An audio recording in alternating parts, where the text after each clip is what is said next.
Hello, this is Inside the Press Box with Sunil Sunder Raj for the Everyday Fan Sports. This evening, I'm happy to welcome in Pat Gabriele, the new head coach at Northern Valley Regional High School at Demarest, varsity boys basketball team.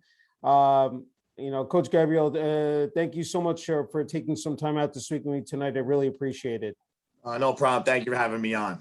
Congrats, Coach. I said, right off the bat, talk about what this means to you. I said become a head coach here. Once again, high school hoops here in New Jersey, especially Bergen County. Yeah, I mean, I'm super excited. It was not an easy decision. Obviously, being on Ramapo staff for Coach McBreen, for 13 seasons, and as close as we've become off the floor as well. Our families and stuff like that. It was a tough call. Mm-hmm. It was something I was kind of getting the itch for. It's to get back on the sideline and be a head coach again. And I thought this was just a great opportunity. Demarest has had, good basketball programs in the past. They won a sectional title. I think it was 4 years ago. Mm-hmm. So they do have some tradition there, and I just thought this was the right time to make the move back to high school and give it another run. Hopefully, what I'm hoping is my last high school run. Yeah. Just talk about, before we came on there, we're talking about, the COVID-19 pandemic. Just talk about getting prepared, for this season, Coach Gabriele, with the players and the rest of the coaching staff as well. Yeah, I mean, I don't know how anybody who was a new head coach last year could have done it, because this year, it's been tough enough. I got hired at the end of August, so you lose the entire summer to prepare the kids. So what we've been doing is, weight room and stuff like that, keeping the kids around, getting to know them, just trying to get them, conditioned and prepared for a season. You in high school, they only give you 3 weeks to get prepared. Mm-hmm. So it's not a lot of time. So really, our focus right now has been on, a lot of running, a lot of conditioning, weights, stuff like that. So hopefully get the ball rolling on Monday. We're ready to go. We did play in a fall league, all fall of Pascack Hills, had a pretty good fall. I was happy with the progress we've made there, but just looking forward to finally getting to basketball stuff on Monday. Yeah, no, definitely. Talk about this year's team, I know once you get into, of course, scrimmages and you'll really get a feel of, the potential for this year's team. But can you just talk about, this group of players, what you see out of them so far? Yeah, I mean, I think from what we've seen, just in open gyms, just watching kids play at times, and seeing them play on Tuesday nights, it's a real good mix. We're going to have somewhere around the ballpark of 10 seniors on this team. But our youth, I mean, we're probably going to have, a couple sophomores and a couple freshmen on the varsity as well, playing, major minutes for us, from what I can tell, which is big, because, you don't want to have 10 seniors and you graduate 10 guys. And then next thing you know, you're rebuilding. I don't see that at all with this group. It's a real good mix. We have some good senior leadership. And right now it seems like, they're all just as excited as I am. So I think we'll be okay. We do have a couple returning starters in, Ryan Sabot and John Woo and Sean Vadis. They were all starters last year. I think they were in a COVID shortened season. They were like 8-2 last year. So they were pretty good.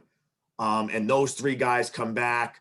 And then we have some other guys, some younger guys that, believe it or not, the two sophomores that are going to play major minutes for us, both played varsity last year as a freshman. So even though they're sophomores, they're not inexperienced. Mm-hmm. So there's a lot of experience there, and there's a lot of youth with the seniors. So it's a real good mix. We're in a good situation. That's great. Just if you want to talk, Coach, just about the group that, said Demarest is in, and, just the teams out there that you're going to be going up against, and, They said you do have an experienced group, as you alluded to, but just if you want to just talk about that as well, comment on that.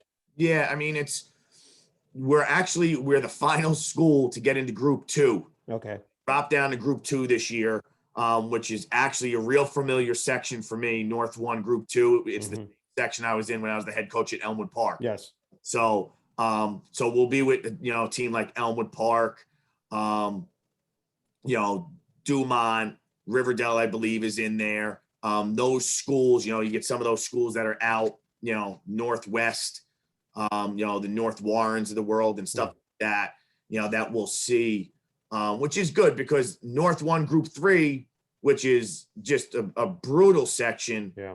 We're talking about Ramapo and Teaneck, Sparta, those schools, Wayne Hills, and those schools you pretty much play during the year. Pascack Valley, is in our league, Bergenfield. And so you'll play these teams twice a year, and then you got to face off in the state tournament against them again. I guess there are advantages, to that because you're familiar with the teams. But, I'd much rather, play in the state tournament against teams I haven't seen all year. Yeah.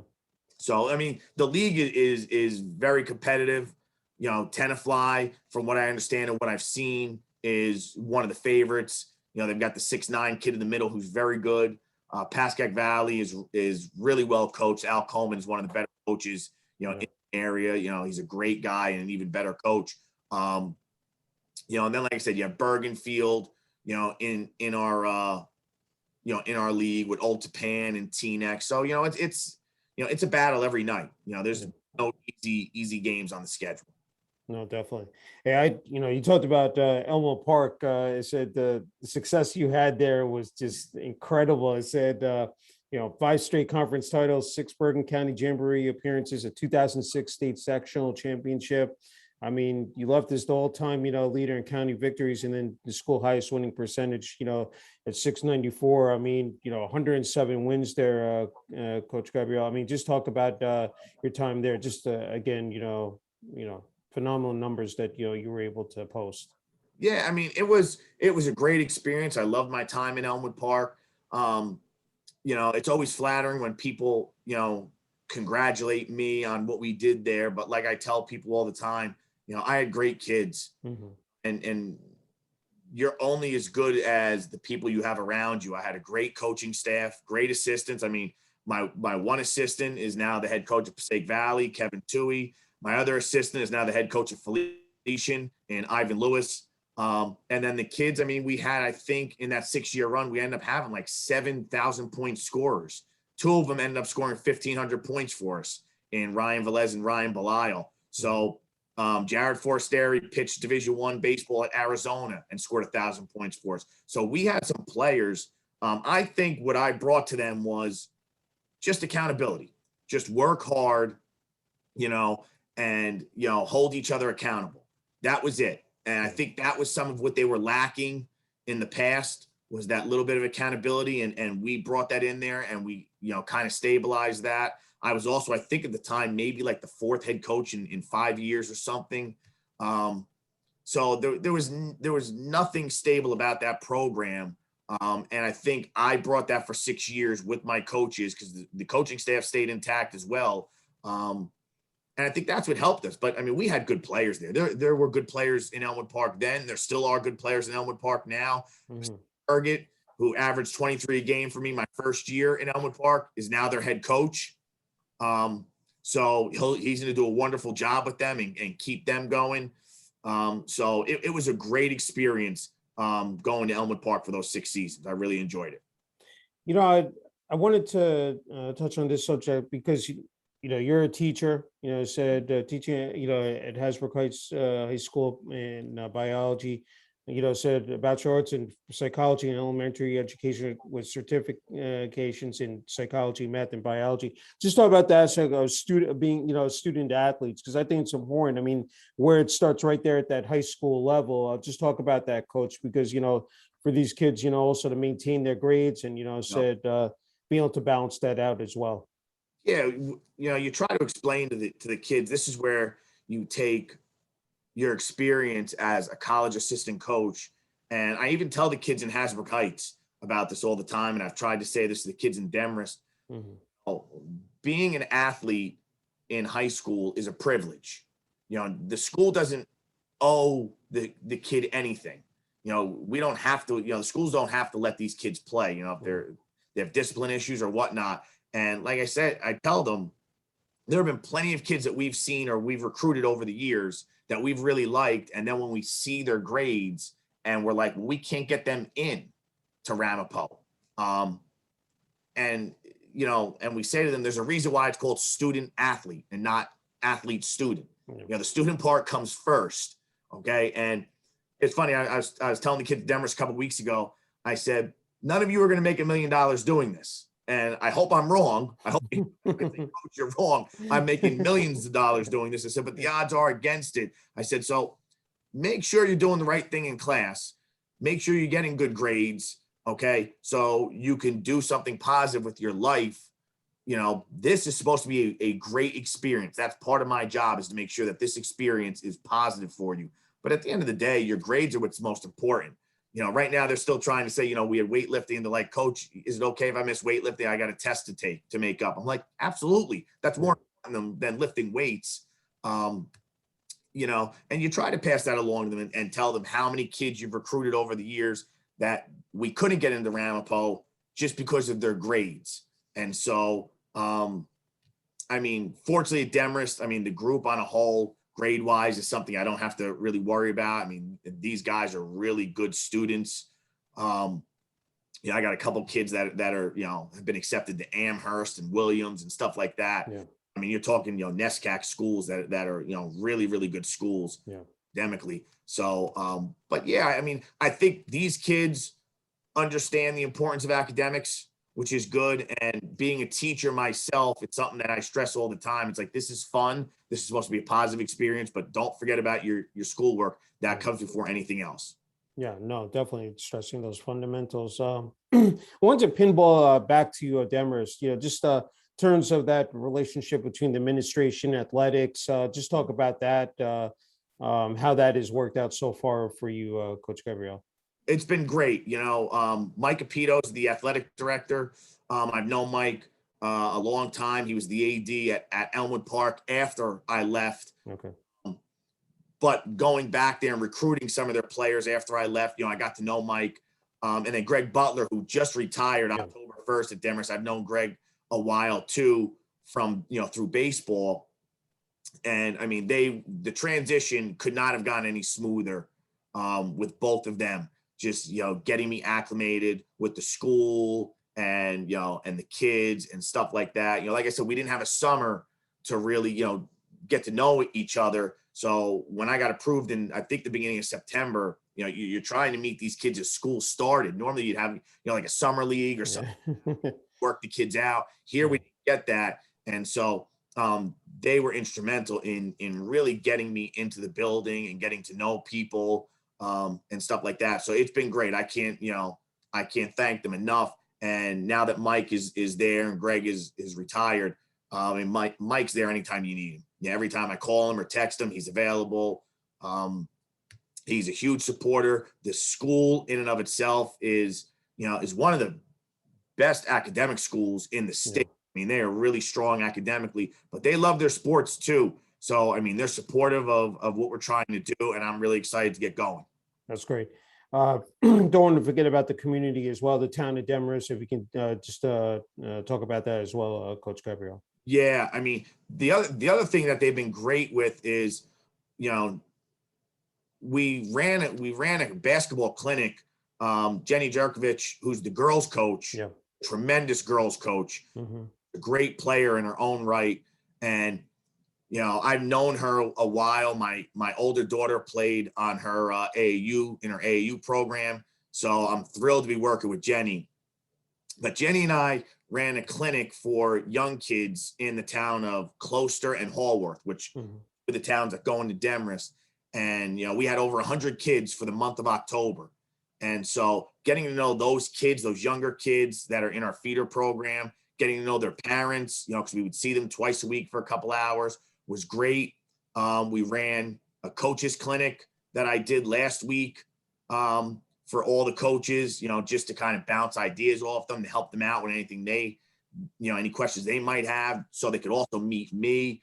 The rec director in Closter, Jim Ottinger, has been amazing to work with, so I can get my foot in the door and meet these younger kids and their parents and stuff like that. So, that's, I was telling the coaches last week, coaching in Hasbrook Heights and being the freshman football coach for so long, the one thing, people wondering, how at a Group 1 school can you be a football power for so long? And I was telling the coaches last week, I said, the one thing that Hasbrook Heights does that I've never seen before is the coordination that the high school football staff has with the junior football program is unbelievable. Yeah, it is.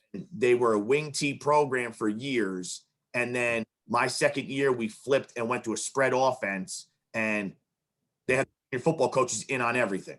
And the junior football program also switched to a spread offense. So, the coaches are always working hand in hand with the younger kids, and the junior coaches are always, coming around the high school program, and they just work well together. And it's so instrumental in having a strong high school program when everybody is on the same page, from the feeder program, from those younger levels on up. And that's what, we're trying to do, here in the Demarest region with Demarest, Closter, and Hallworth. And the coaches are excited. I mean, they were on board last week when I was talking to them about that.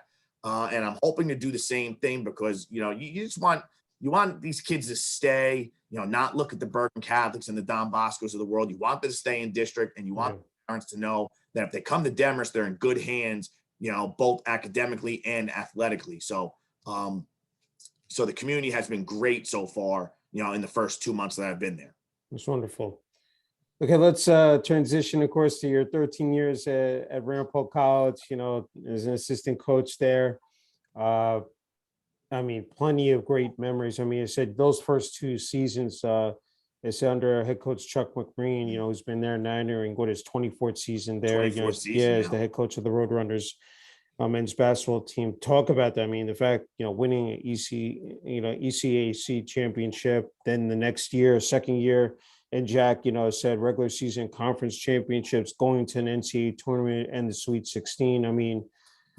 You could have asked her, a better start and set up there. And talk about that, Coach Gabriele. Yeah, I credit a lot of my success to working for Coach McBreen. Being at Elmwood Park for those 6 years, I basically took what I learned from him and just modified it, made it easier for a high school program. Those first 2 years, it's funny. I was telling my staff this the other day because we're going over scouting and how I want them to scout. And I said, listen, when I first got into college, I thought I knew how to scout. And then, you're sitting with Chuck and he's telling you, this is what I need you to look for. This is what I know, and going through all these things that need to be in a scouting report that we need to prepare for. And you're sitting there and going, I don't know how to scout. It's easy to draw up plays and stuff like that on a piece of paper and present it to a team. I could do that pretty quick. But to know what you're looking for or what the head coach wants, because every head coach is different. Yeah. Just watching him, and how passionate he is and how prepared he is every single day. The things that we would work on those, my first 2 years back in 04 and 05. Yeah. You look at that and you say, wow, now I know why he's as successful as he is. And 24 years he's been there and he's still as prepared as ever. Mm-hmm. I've been up at practice a couple times already, still helping out and doing some scouting for them and stuff like that. And nothing's changed. His passion and his drive is still there. And so I got a real good learning experience those first 2 years out of the gate. Like you said, we won the ECAC that first year. And then second year, that team, most publications were picking us to go to the Final Four. That's how good that team was.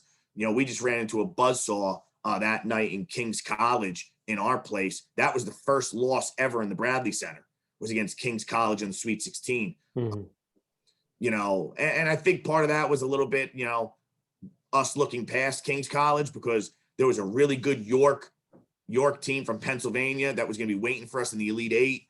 But that was a really good team, and just how we prepared for everything from our scouting reports to practices.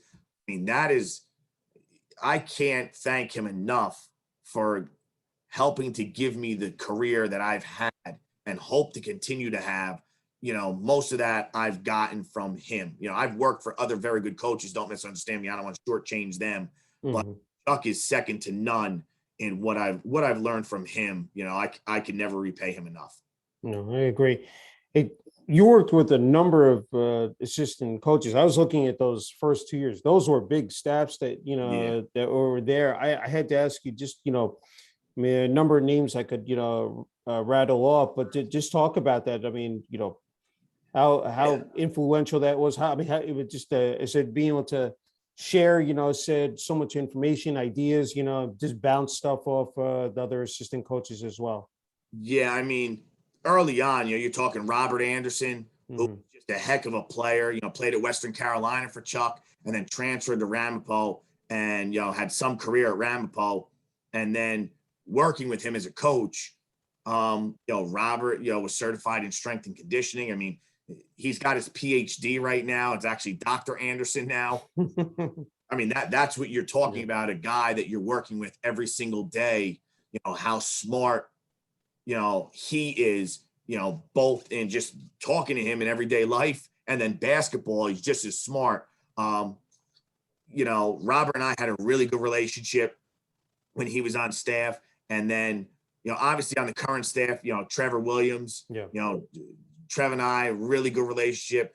Trev is an AAU guy who, knows so much about, he's a lot like Chuck in how he recruits, just a tireless recruiter, and just develops great relationships with these kids, even when we don't get certain kids, because you can't get everybody. Trev just has such a great relationship with them. Even the players on the team, everybody loves Trev. He's just such a great guy. And the growth he's had since he came on board, I look at him sometimes and I say to myself, wow, that was me when I first started. You don't realize, that you think you know how to scout, you don't. And now here's Trev, he's getting ready to coach them on Wednesday night, first in his first college game. So, those two guys off the top of my head. And then I can't forget about Mark Cameron. Mark was maybe the single hardest working assistant I've ever seen. Just his preparation. And I learned so much from him. Anytime you've been at a game and you've seen us as assistants, when it's our scout just getting up off the bench and screaming different sets that the other team is running when they call it, and telling our guys, where the next guy's going and where the pass is going, matching them up right there and stuff like that. That was Mark. Mark would do that all the time. And being in the second seat when Mark was there and watching him do that, you want to model him, because he had all those top teams, and I would have the second tier teams. So then when Mark left and I moved up, to the top assistant, you don't want a letdown, and all of that, learning all of that to Mark.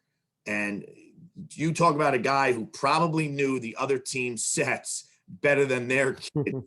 Mark was that guy. I mean, he would just sit in the office for hours after practice, and just watch film. And you'd say to him, Mark, your wife is going to divorce you. You need to go. So, and he just did. It was just unbelievable how prepared he was. And then when it was your scout, you didn't want to let down. Like, he just elevated the entire staff based on his preparation. And you learn from that. And you say to yourself, even when it was time for him to leave, you didn't want to take a step backwards. You didn't want Chuck to turn around and say, well, this is how we did it when Mark was here. We're not as good anymore in that department. So, I mean, I've been lucky to work with a lot of really good assistant coaches. The staff on the Final Four team, Frank Cadena, Stevie Shepard. We all had our own little job with the team. Frank and me did most of the scouting, and Stevie's the guy that keeps the kids together. People don't realize Stevie doesn't do many scouts. But Stevie, and I've told him this in the past, because he'll always say to us, he goes, you guys are so important. He goes, I'm just happy that I'm on the bench. And I'll look at him, I'm like, Stevie, you don't understand how important you are, because you are the guy on the bench that when there's adversity on the floor and those come off the floor, you are always so positive with them and you keep them together. You don't know how important that is and how the kids look for you when there's adversity. Yeah. And that's a huge job. And again, that Final Four team, we all played a little role. I mean, obviously the kids played the biggest role. Yeah. That was a job that, Stevie is great at. And, and I look at it now as a head coach again, and I'm hoping that there's a part of me that could be able to do that instead of always just being the head coach. You could figure out a way to kind of be that nurturing guy every once in a while and not kind of always have to drop the hammer, because that's a real skill that none of us have. None of us are as good as Stevie. Yeah. Job. It's just remarkable. When I think about the level of consistency, I know it starts with Coach Maureen, but just to see what the Ramapo College men's basketball program, the last, 20 plus years, and the fact that the facilities, the Bradley Center, state of the art. When you were there, said for so many, special moments, and when that place is rocking, especially when, Tom Bonicum, hit that, said buzzer beater at midcourt, said, and then Jack, tournament championship game against Jersey City. Just talk about it. To be a part of that, but just, those facilities were just first class, top notch at Ramapo College. Yeah, I remember the first, I'm going to say it was maybe the NJAC semifinals in 04-05. It was against Rutgers Newark. Then Rutgers Newark had a kid by the name of Jermont Horton, who was some player. And I remember we're in the locker room where you would interview Coach McBreen after games, right out in that hallway. And we're coming out, getting ready. And it was the first, because we had a bye. I believe we were the top seed in the tournament. So we had that first round bye. So it was going to be the first NJAC playoff game in that building. Yeah. And they're stomping their feet outside. Now, we hadn't gone out. We got out for just shoot around, but the gym was not full yet. And we just hear them stomping. I remember a bunch of us just kind of looking at each other going, is that the crowd? Came out, and it was a sold-out Bradley Center, and they were so loud that night. And we're like, wow, this is what the building was built for. Yeah. Things like this. Because, you go to the Bradley Center, and pretty much all colleges. You could go to Montclair State, William Patterson. You go in the middle of January when school's not in, and there's not many people there because students are home for winter recess. Yeah. And now you get to February in the NJAC tournament, and it was an unbelievable sight. Yeah. And so many nights that when you're in a tournament, and I go back to the Final Four run against Montclair State in the semifinals, you were in that game and we're down 18. I know. But like 10 minutes to go. Yeah. How are you going to make up an 18-point deficit? I just had to ask you, what was on the sidelines and as coach, during in game, what, said, that experience is like, walk me through that in the second half when when you're at that 10-minute mark there. You're starting to look at each other. And I remember saying to Chuck, because you're at a loss for words. We knew Montclair was a tough matchup because they were super physical with us in all three meetings that year. Yeah. They were good. Taking nothing away from Montclair. We had split with them during the regular season. We beat them by 10 at home or 8 at early in the season, like maybe the third game of the season. And then we got punched bad at Montclair. It was kind of a wake-up call to us, like we could be beaten. Yeah. But we had them in our building. We're pretty confident. I remember we're looking at the score. We're like, we're down 18 in our own building in the NJAC semifinals. And we opened the season in some publications, number 2 in the country. And we're just getting, hammered here. Yeah. And all I know is, Chuck calls a play for Pat Peterson, runner. And Pat just goes off. We just keep running the same play over and over again. I remember sitting at that first seat, me and I think it was Trev and Frank Cadena, and we just keep saying to Chuck, keep running the and Pat just keeps making elbow jump shots. Like, and Montclair wasn't making any type of adjustment, and they started to miss, and you can see them getting a little tight. But I'll tell you this, on the bench, stay as positive as you can. But if any one of the assistants or coaches turn around and tell you we knew we were coming back from 18 down, we're all lying. Everybody's lying, because it's one thing. We were down earlier in that the year before we started, I think like 12-0. Yeah. Home from Las Vegas, and our first game out was against Camden. Rutgers. Yeah, I remember that one. Yeah. And we're down like 16 at the end. And Chuck, we had just beaten number 4 Salisbury State out in Vegas, and Chuck is killing them at halftime. It was a game we felt we could still come back from, down 15-16 against Rutgers Camden. They had like 1 win on the year. We felt that's a game you turn around and say, we can come back and win this game. And we did. We ended up winning the game by 6 or 7 at Camden.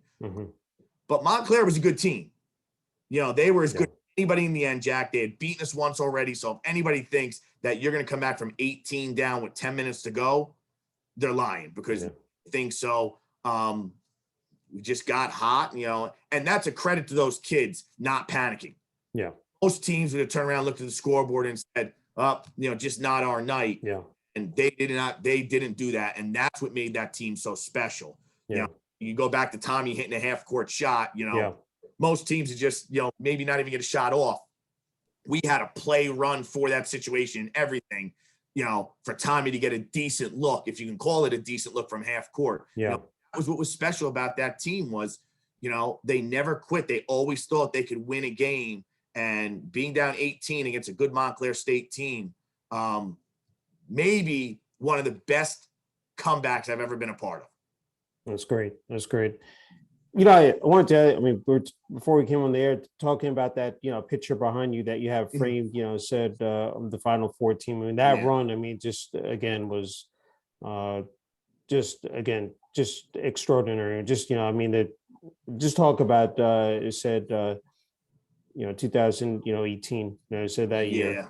I think what made that run so special was all those guys pretty much played as freshmen. You know, Tommy was a year older than everybody. And he had the thumb injury as a freshman, so he got the red shirt year back. You know, Jimbo Long, our point guard, he was at a Division II school and he was red shirted. So those two guys were older. So when they started as freshmen at Ramapo, they were actually in their second year of college. But Josh and Chris, Nick Stanek, you know, those guys came in as true freshmen. And we spent 4 or 5 years together. I mean, you're talking about you're together more than you are with your family. You know, go out to Vegas on Christmas night, you know, you're spending the holidays with those guys. You know, when the summer before we went to the Final Four, you know, we had the trip up to Montreal. You know, well, we were practicing for like 10 days or 2 weeks, whatever. I forget what we're allowed in the NCAA. I think we get 10 days of practice, but we're together for 10 days in the summer. And then we go on the foreign trip and we're together for another 4 or 5 days in the off season. And then for as much as we hate all the fundraisers that we have to do on, you know, Saturdays and Sundays up at the college, we're together. You know, those kids are working the concession stand with myself and Chuck and Trev and Frank and Stevie, and we're all there. And, you know, you look back at the run and how amazing the run was, and it was, you know, something that, you know, I still talk about. But I think it's the relationship that you developed with those guys.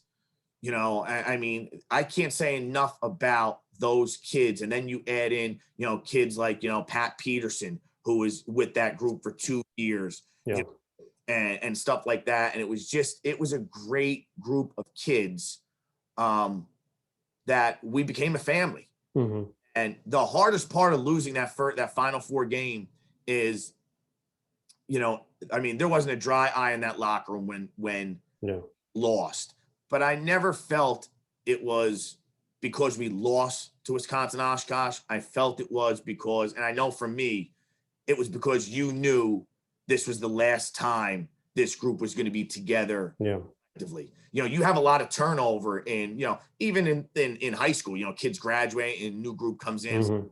But because there wasn't much turnover, because those kids all started as freshmen, and then they, you know, we just missed the conference tournament as freshmen. You know, we started 9-2, and then they hit that freshman wall. And then we made the conference tournament, you know, when they were sophomores and lost an opening round game. And then as juniors, we thought we'd be pretty good. We didn't know we'd be as good as we were when they were juniors, and we got clipped against Keene State at home.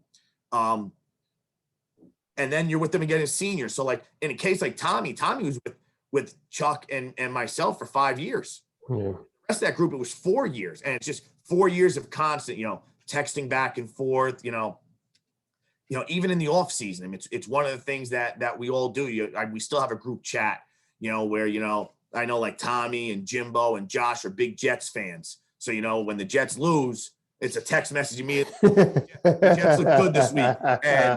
And you know, Nick Stanek is an Eagles fan, and I'm a Cowboys fan. Yeah, I'm a Cowboys fan too. Yeah, so it's exactly. So it's now the cell phone is quiet this year. They're not getting me this year because we're winning. All right.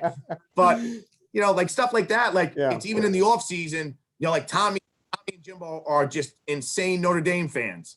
So, you know, when they're winning, you know, you'll text them and say, don't worry, you shut it off. Notre Dame's going to win this game. And then they'll text you back, say, leave me alone, coach. You're trying to jinx it, you know, but that's the relationship that you developed. Yeah. You know, being with these guys so much, and you get to know their parents and stuff like that. That's what makes it so special. Yeah. They deserve that. If there's a group that in my years that really deserve that because of the work they put in and the closeness of that group, that was it. It could not have been a better group of kids. No, I agree. I mean, I remember doing a group interview with them. I think it was senior night. And that was just one of the best interviews. You know, I said I started switching, you know, to doing videos, you know, stuff, material and or content. And I mean, these guys were just so forthcoming and honest, but just really down to earth, you know, willing to talk about. I said it went way beyond basketball. It was life in general. It was about family, as you said. I mean, and it was great to see these guys have such a, you know, said now years later, maintaining that special bond and, you know, said friendship. And that's what you want to see. Yeah. And they were great on campus too. Like Josh, I remember, I forget what Josh was doing, but they gave him a microphone. What you can do is give Josh Ford a microphone, and you know, and he would just randomly, I forget what it was for, but he randomly interview people on campus, you know, and Tommy was part of, you know, a group, and like they were great for the Ramapo College community as well, you know, and if anything, that's what people should be more proud of. I mean, the accomplishments on the basketball court were tremendous, but the fact that all of them are going to have, you know, I'm positive they're going to be successful in the future. Yeah. They already are. You know, Tommy, you know, being an intern with the Dallas Mavericks, and now he's an assistant coach at Stack.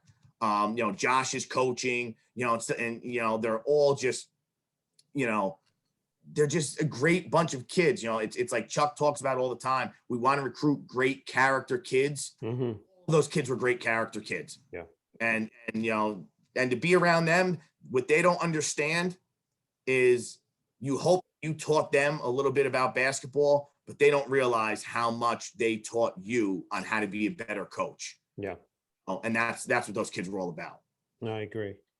Just have another couple more. I just wanted to ask you about family, because it's important. I mean, you know, being able to balance this. It's a very demanding profession. I mean, you see with I asked Coach McGreen, and it's, you know, I mean, he was brutally honest about, you know, how much time is spent away from family. So just talk about that support system, and again, you know, being able to, you know, just it's keep it together. Yeah. Yeah. I mean, I can't say enough about my wife. She's a saint. You know, we just had our 18th wedding anniversary. Oh, congratulations. Thank you. On November 1st. And where was I? With the Demarest basketball team. So, you know, so we were doing, you know, we had open gym, and, you know, and here I am, and she knows. Yeah. And it was one of the things that a lot of people don't know is, couple years ago, I tried to step down from Ramapo, and I had a talk with Chuck and said, I need to walk away. My older daughter was going into middle school at the time, and he knows you miss so much. How many birthday parties you miss, or games that you miss, and it was weird 2 years ago being home for Christmas. It was my first Christmas home in like 10 years, because we always fly out to we've been to Vegas, we've been to we've been to Phoenix and San Diego and Florida. We always fly for some tournament over Christmas, so you're always leaving on Christmas for practice and then a tournament, and it was tough. And Chuck and I came to agreement, where he took me off the road recruiting, if that would, because on the off nights, people think, well, you practice and you play, but not in college.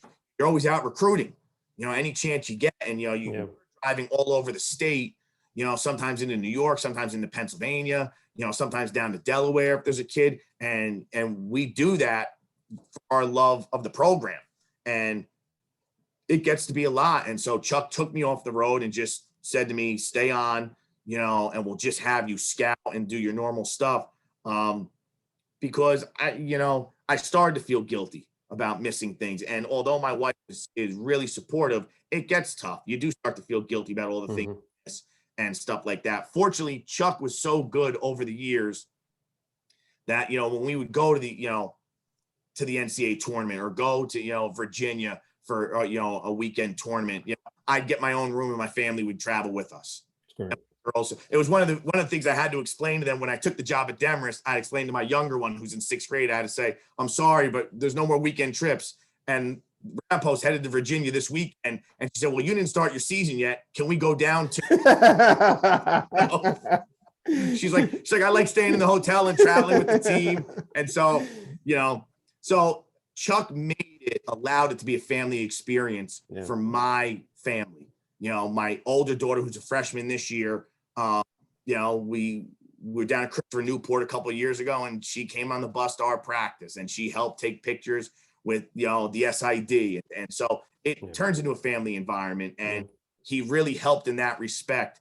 I think this year Demarest came at the perfect time because my older daughter's a freshman in high school. Okay. And I don't want to miss. Yeah. I want to be around a little bit more. I mean, Demarest, I live in Emerson, and Demarest is 10 minutes from Emerson. So I could still kind of bounce back and forth. And Chuck would allow me to miss things at Ramapo, but I wouldn't allow myself to miss things because I would feel like I'm letting him down and the team down. And, when I do something, I give it my all. My wife is supportive. I just felt, family is so important that this was the right time for me to make the change so I can be around a little bit more. I don't want to miss out on so many of the things that I missed out on when my girls were younger. Yeah, no, well said. Hey, you might have answered this question during the interview, but I just wanted to get your take just on the game of basketball. What makes it so special to coach, and especially, here, Jersey basketball, just talk about that, Coach Gabriele. I don't know of too many areas in the country where the basketball competition is better than this area. You're talking about New Jersey, New York, it's a great game. There's I coach baseball and I'm a baseball guy at heart. But there's nothing like being on the sideline of a basketball game, and the strategy that goes into it and just trying to teach the game is different than anything else. Even when I was an assistant, I think I was able to stay on the sideline with Chuck for so long because he allowed me to do so much coaching, so much X's and O's and stuff like that. And you're always sitting there trying to figure out different ways, this team, switches, and this team, will trap, and this team, does this, and always trying to figure out a way to one up the other team, and they're trying to do the same thing. And I think it's unlike any other sport, it's fast, it's not like some other sports where you get a break. I've had kids turn around and tell me at Hasbrook Heights, say, Coach, baseball is just too slow for me to sit there and play. And I get it, I know the strategy behind baseball, but I understand, why kids, are kind of stepping away from baseball. It's hard. Yeah. But basketball is so different in that respect that, there's just so much strategy and so many things you can do, out there. Like I said, I'm a baseball guy, haven't played it my whole life. But when people ask me, what do I like coaching more? And I've coached, football and basketball and baseball, not even close. I mean, my passion is being a basketball coach. Great. Okay, final question. What your advice is for people who want to break into the coaching ranks, or who maybe in their first or second year? Said I know you're in a perfect spot to offer this advice, and I'm glad I'm able to ask that question, but just wanted to get your take on it. The biggest thing I would say is just listen. Just listen to other coaches. I told the coaches last week at the coaches clinic, I said, I'm 45 years old. I've been doing this since I was 20, whether it's at the college or the high school level. And if I come into a third grade, girls basketball practice, and I like a drill that you're running, I will gladly steal it from you.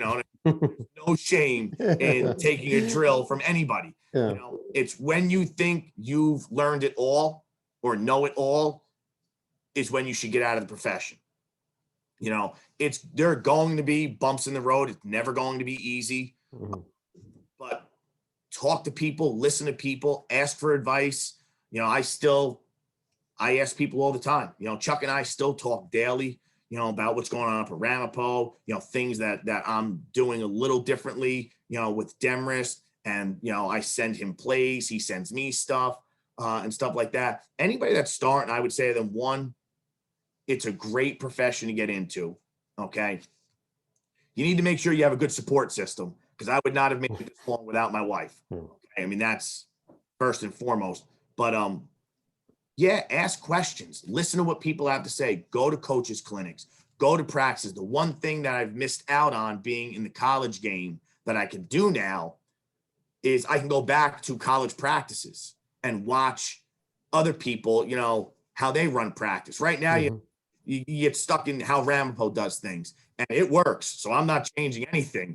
But it's always good to see how other things do things. How do people do their shell drill? We do a certain way at Ramapo, but maybe, Seton Hall does it a different way. Maybe Rutgers does it a different way, and now I have that opportunity to go back and get to these coaches, get to these practices and learn. That's what I would tell anybody that's trying to break into the profession is do it and just listen to people, take everybody's advice. And my philosophy, I've taken from a little bit from this person, a little bit from that person, and you make your own philosophy. Everything I do is not Ramapo basketball. Okay.